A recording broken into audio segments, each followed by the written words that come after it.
పోయిన ఎన్నికల్లో పరకాల నియోజకవర్గంలో సామాజిక న్యాయం ఎట్లా చేసిండో ధర్మారెడ్డి గారు చెప్తా ఉన్నాడు. పరకాలలో మొత్తం 55 ఎంపీటీసీలు ఉన్నాయి ఈ నియోజకవర్గంలో. ఆనాడు పోయిన ఎన్నికల్లో 55 ఎంపీటీసీలుంటే 32 ఎంపీటీసీల్లో బీసీ సోదరులు నిలబెట్టి 58.15% ఆనాడే రేవంత్ రెడ్డి ఇంకా గాఢ నిద్రలో ఉన్నప్పుడే 58.15% ఎంపీటీసీలలో బలహీన వర్గాలకు పరకాలలో టీఆర్ఎస్ పార్టీ అవకాశం ఇచ్చింది. సర్పంచులు 109 మంది ఉంటే అందులో 49 మంది అంటే దగ్గర 45% ఆనాడే బలహీన వర్గాల సోదరులకు ఇచ్చి గెలిపించుకున్న పార్టీ టీఆర్ఎస్ పార్టీ. 6 మండలాలుంటే 6 జెడ్పీటీసీలకు గాను 3 మరి బలహీన వర్గాలకు ఇచ్చి 50% బలహీన వర్గాలకు ఇచ్చుకున్న పార్టీ బీఆర్ఎస్ పార్టీ.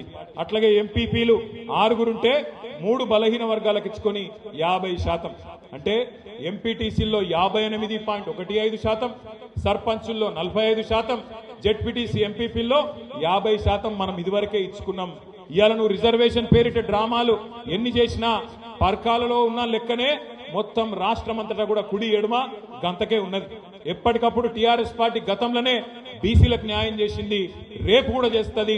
స్థానిక సంస్థల ఎన్నికలు ఎప్పుడొచ్చినా తప్పకుండా ఇదే దామాషా ప్రకారం రాష్ట్రం అంతటా కూడా మరి సామాజిక న్యాయం చేసే బాధ్యత కేసీఆర్ గారి సైనికులుగా మాదే అనే విషయం కూడా ప్రభుత్వం మోసం చేసినా మేం మాత్రం మీకు అండగా ఉంటామని చెప్పి మళ్ళొకసారి తెలియజేసుకుంటూ